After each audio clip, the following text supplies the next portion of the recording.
I left my husband, I left my kids, and I moved to a whole new city, a whole new state, rather. Just me, no one else.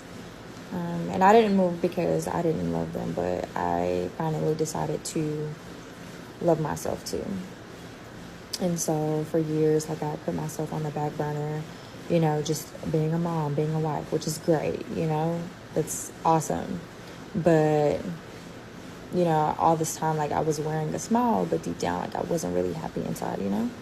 And so one day I realized that I couldn't keep living a life that made everyone else comfortable while I was crumbling inside. So literally, like, I made the most hardest decision, like, ever, like the most soul stretching decision, like, ever. And that was to pack my bags and move to Nashville. I actually, one day I just woke up and, I was just like, well, I can't do this anymore. Like, I feel like I need to do something different, like, other than what I'm doing. And I felt like I needed to find me again. Like I said, because, I felt like I was losing myself. So anyway, like, rewinding, I had actually applied for a position with Vanderbilt. And I ended up getting the position, and they were offering a sign-on bonus as well as a relocation bonus. And yeah, like, I got the position and I took it. So anyway, no safety net, like, no guarantees, no nothing. I applied for my apartment and everything. Like, I literally, like, got approved for everything, like, right away. So it seems like everything had just fell into my lap. Like, it was what I was supposed to be doing. And because of that, like, it really validated my decision to leave. And so I did that. I get to Nashville. I started rebuilding my life. I even, like, started thinking, like, of another business endeavor that I had been thinking about for, like, the past 5 years, that I never, like, built up the courage to do. And if you know me, like, you know I've had businesses, even, like, just saving money, paying off debt, like, rebuilding my credit, like, everything. Like, I got my stuff back up, which I'm, like, totally proud of. And now, like, I'm getting ready to graduate with my master's in public health here in September 5th to be exact. And honestly, like, I still have, like, a long ways to go. Like, there's still so much that I want to do. I cried, I prayed, like, I healed, and I did a lot, like, and I found me. But like I said, like, I'm not done yet, and I'm, like, so damn proud of how far that I've come. Like, you don't even know the half. And I contemplated about whether, like, I wanted to even share this, because, yeah, like, I've always, like, shared, good news about, certain things happening, like, in my life, but I've never just opened up and really just shared my truth to people. So this is new for me, and it's definitely, like, taking a leap of faith, because this is nothing that I, ever really, like, imagined doing. But yeah, this is my story. And honestly, like, this is for any woman who feels stuck or torn or, like, scared to choose herself. You're not a bad mom. You're not a bad wife for choosing you. It doesn't mean that you're abandoning love. It doesn't mean that you're abandoning your family. It just means that you're making space for the version of you that has been buried so long under obligation. And that's exactly what it was. Like, if you are in your breaking point area, like, girl, I totally see you. Like, I see you. But you just, if that is something that you're wanting to do, like, I would just say, pray about it. For me, like, God is the head of my life, and I really sought him like never before, because, I mean, God forbid I moved to another state and then, the worst happens, but everything fell into place. And then, even my husband and I, like, our relationship got better. it started off like really rocky, but we got better, and we developed a deeper understanding of each other. And I feel like things are better than ever because I know who I am now, like even more so. Because when we got married, I was a 22-year-old girl. I had a 5-month-old baby, and I didn't know nothing about being grown. And I was just going along with him, just following his lead, and because of that, I really didn't know who I was. Like I said, I was just going along, just following my man. He was older, and he had the life and everything. But I had to find what works for me, and I'm so glad that I did, because yeah, it was literally the best thing I ever could have done for myself, because yeah. Shalom. And all praise to the Most High Yahweh, by Hashem Yahushai, by Hashem Rakahak Wadash, and double honor to our apostles and elders of Great Millstone for teaching His truth. That's going all around the earth. And shalom to the hopeful elect out there. It's your brother Atazawan from the Great Millstone here in St. Louis. And we're going to dive into a real quick lesson based on this clip. As I often do, got a clip from the brother, the hopeful elect 3. All right, and we see this young woman, very attractive young woman, right, who goes on to tell you that she left her husband and her kids to basically, quote unquote, go find herself, and, the typical nonsense that you get from a lot of the so-called modern day black woman, right, to be independent, to do their own thing, and so on. And, it's to a point now where this thing is so common. And, there's a lot of women who think that the grass is greener over on the other side, per se. All right. Which generally it backfires on them. Okay. As a woman, and this doesn't go out to the sisters, but, because the sisters who have returned to Yahweh Shem Yahushai, just keep doing what you're doing. Honor the Lord if you have a husband, and even if you don't have a husband, honor the Lord to the best of your ability. And it may be that the Lord will send you a man of the Lord to be in your life, right, that you could be attached to. All right, but these other women out here, you're in a time period where things are going to get really, really bad for you. For what? Your poor choices. You make a poor choice because you're tricked by the devil, right? Esau, Edom, you're tricked by Satan, all right? Through Esau, Edom, and the system here in America that tells you it's a good idea to go out there and find yourself. Well, quite frankly, there's no better position or more honorable situation for a woman than to be a wife and a mother. No other position in the world compares to being a wife and a mother. Why? Because it's meant to be so. That's why. Okay? That's a blessing. There are times when, back in the old days, and even not too long ago, younger women, when I say younger, I mean like in their 30s, early 30s or whatever, would cry because if they weren't married, they would think they would be an old maid, right? There is such a thing as that, right? That the biological clock is ticking, so to speak. You see? But now you got this idea that going out here doing it, making it on your own, proving what to who? Yourself? Okay? That you can make it on your own? Well, if you would just stay in order, you wouldn't have to make it on your own. Anyway, let's jump into it. This is Genesis 2:24. It says, "Therefore shall a man leave his father and his mother, and shall cleave unto his wife, and they shall be one flesh." So it's set up through Yahweh Shem Yahushai that a man and a woman will come together and stay together, right? Meaning that it's fit for a man to have a wife, for a wife, or for a woman to be a wife. All right?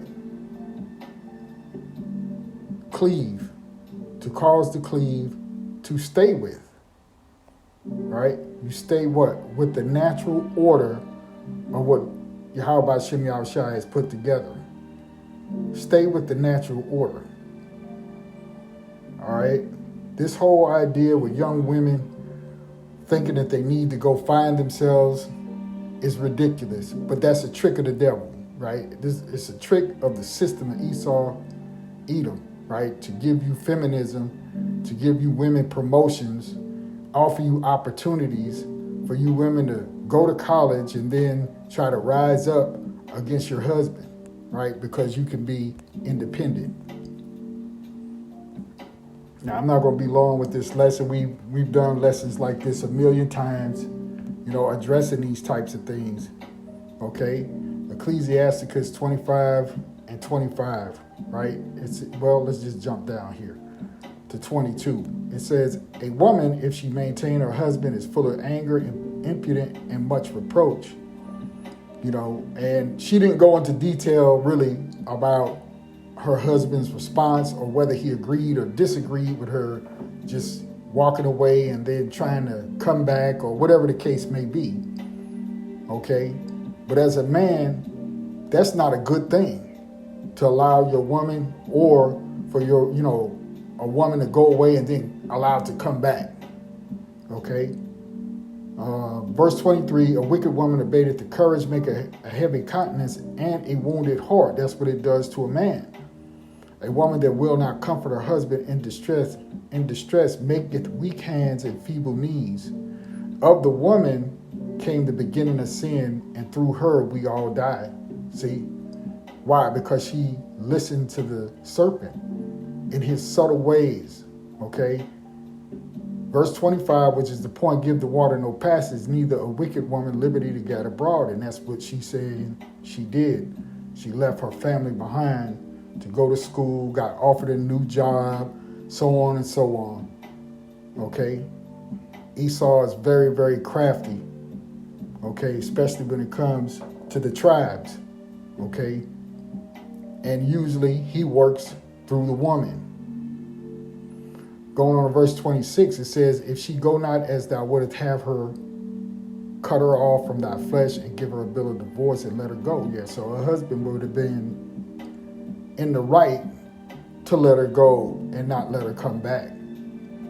Okay, but it sounds as if they, back together, or stayed together. However, once again, it's not a good idea because naturally, in the natural sense of things, the way the Heavenly Father set things up, you women are not the head of men. Okay? You're supposed to be subject to your husband. This is Ephesians 5 and 22. It says, wives, submit yourselves unto your own husbands as unto the Lord. For the husband is the head of the wife. Stop right there. Here it is, she's making her own decisions about the entire family just to please herself, going against the scriptures. Okay? For the husband is the head of the wife, even as Mashiach is the head of the church, and he is the savior of the body. Therefore, as the church is subject unto Mashiach, so let the wives be to their own husbands in everything. You see, and we know what it says following that pertaining to the husbands, but this subject matter is talking about the women, or in particular, this woman. Okay, so we don't want to hear anything about, well, it says the husbands are supposed, we know what it says after that. Okay, we're talking about the woman. All right, verse 24 again, therefore, as the church is subject unto Mashiach, so let the wives be to their own husbands in everything. All right? There's no such thing as a wife and a mother walking away from her family to go do her own thing. Colossians 3 and 18. Wives, submit yourselves unto your own husbands as it is fit in the Lord, as it is right in the Lord. All right? Let's quickly just dive into here.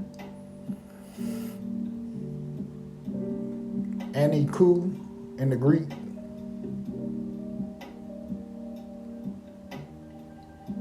And what does it say? It says, be proper. See it? Be proper, convenient, be fit. It is proper in the Lord for a woman to submit herself unto her husband. There's no such thing as it is being called, bondage, so to speak. Salakia. Try to get this thing to highlight. Well, you see the point. To pertain to what is due, duty. What? As was fitting. You see, as a wife, you would be doing the right thing to submit yourself to your husband. It's not a wicked thing, right?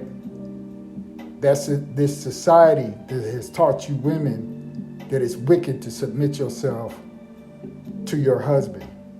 Okay? The scriptures are more important and more on point in righteousness than anything this man could ever tell you in his society.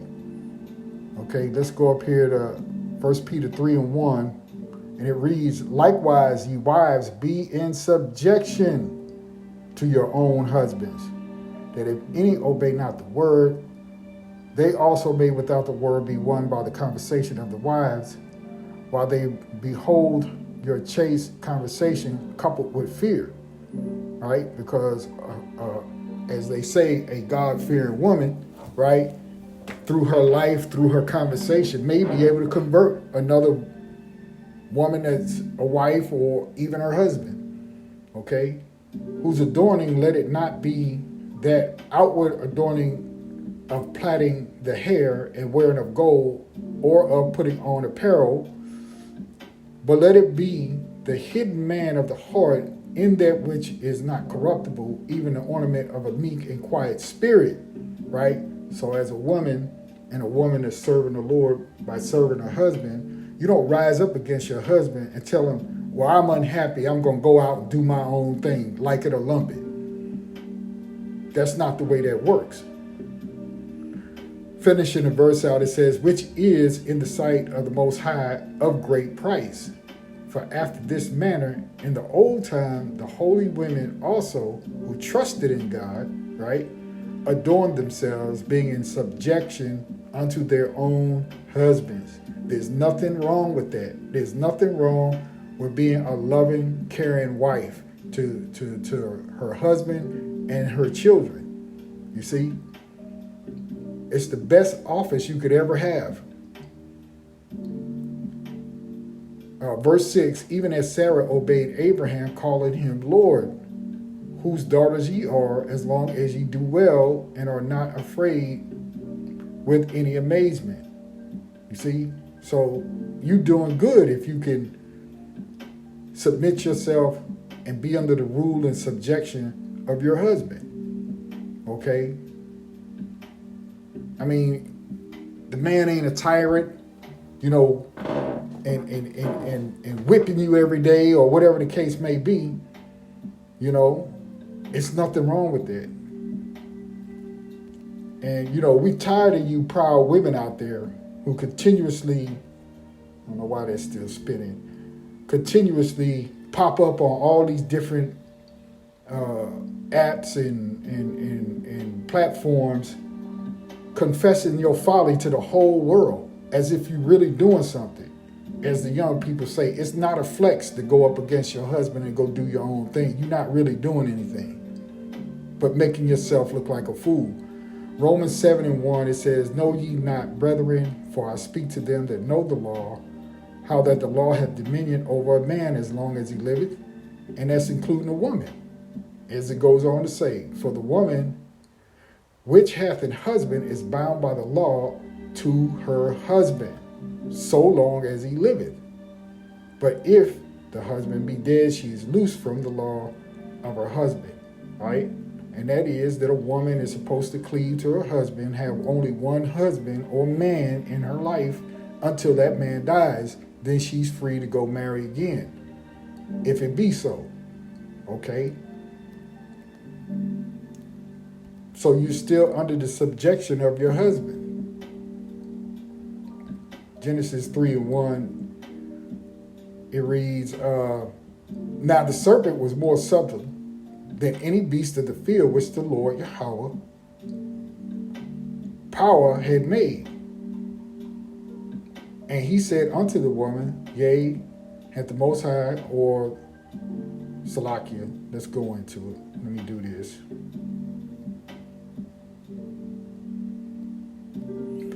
You see here, the word is Alahayim, which are the powers, the angels. Okay? Exceeding great here judges. Okay? So the Lord's angels or powers, okay, has said, ye shall not eat of every tree of the garden. And the woman said unto the serpent, we may eat of the fruit of the trees of the garden, but of the fruit of the tree which is in the midst of the garden, Elohim has said, ye shall not eat of it, neither shall ye touch it, lest ye die.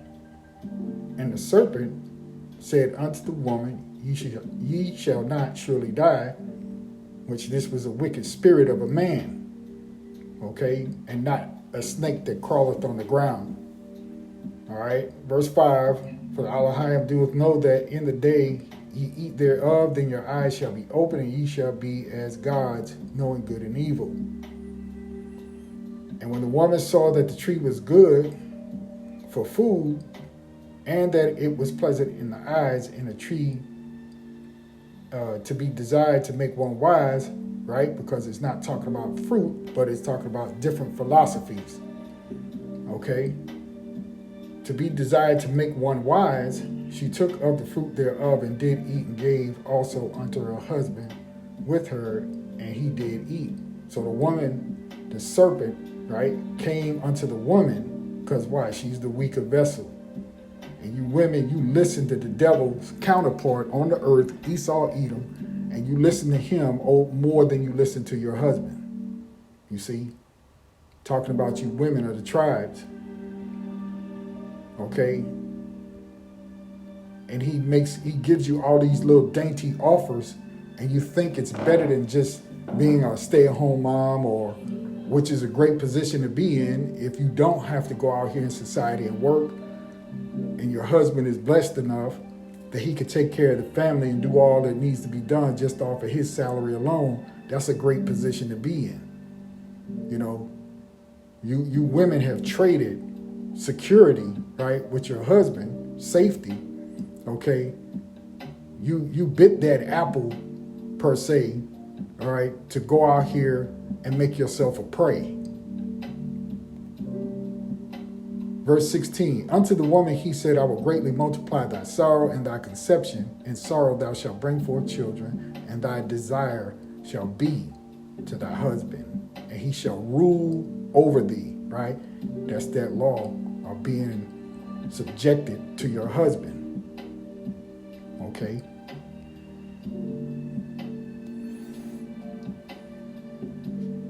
Salakia. I think we read 1 Peter, right?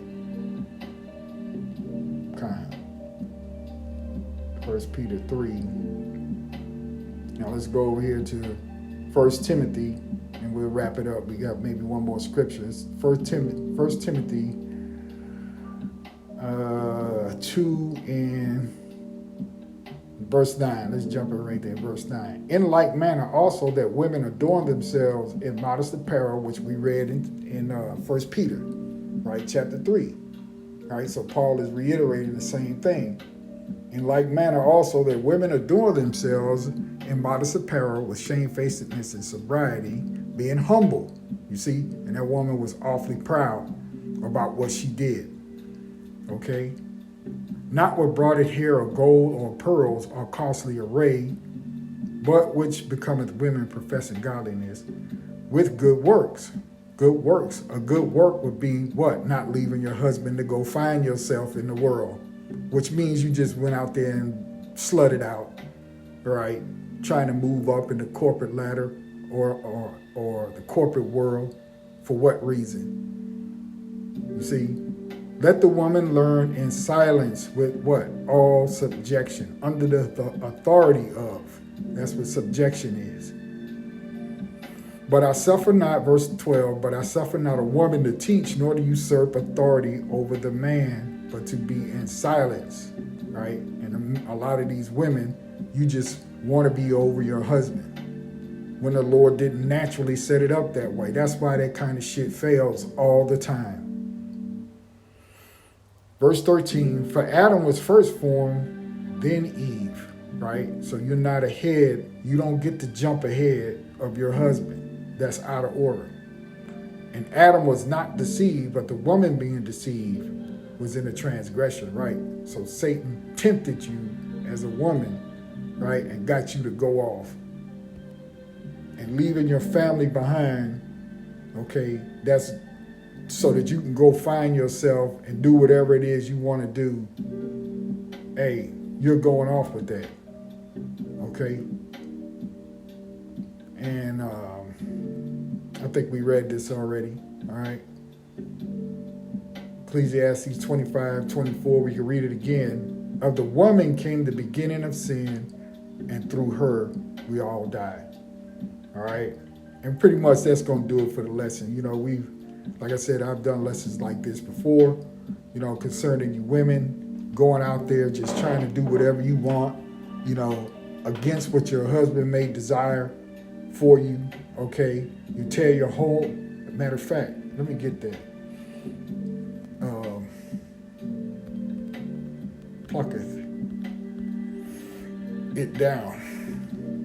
Chalaki. Tells you that a wise woman buildeth her house, but a foolish woman, if it'll come up, plucketh her house down.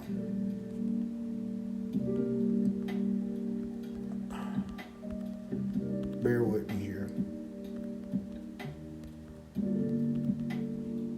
I can't remember. I know it's a proverb, and I can't draw a blank. Yeah, Proverbs 14:1. It says, every wise woman buildeth her house. And how do you build? Hey, you work together with your husband, right? You take care of the kids. You take care of what's going on in the house. Handle business at the home, all right, if you can, okay? Every wise woman buildeth her house, but the foolish plucketh it down with her hands. And she didn't go into it, but you can't tell me that her and her husband didn't have no problems, okay? If he's a man, he had a problem with her just getting up, leaving, okay? All right, so that do it for the lesson. You know, every wise woman buildeth her house, all right? So you hang in there with your husband and you do the very best you can to serve Yahweh Shem Yahushai through your husband, particularly if he's a man of the Lord, you know. So that we're in the lesson right there. All praise to the Most High, Yahweh by Shem Yahushai. Shalom.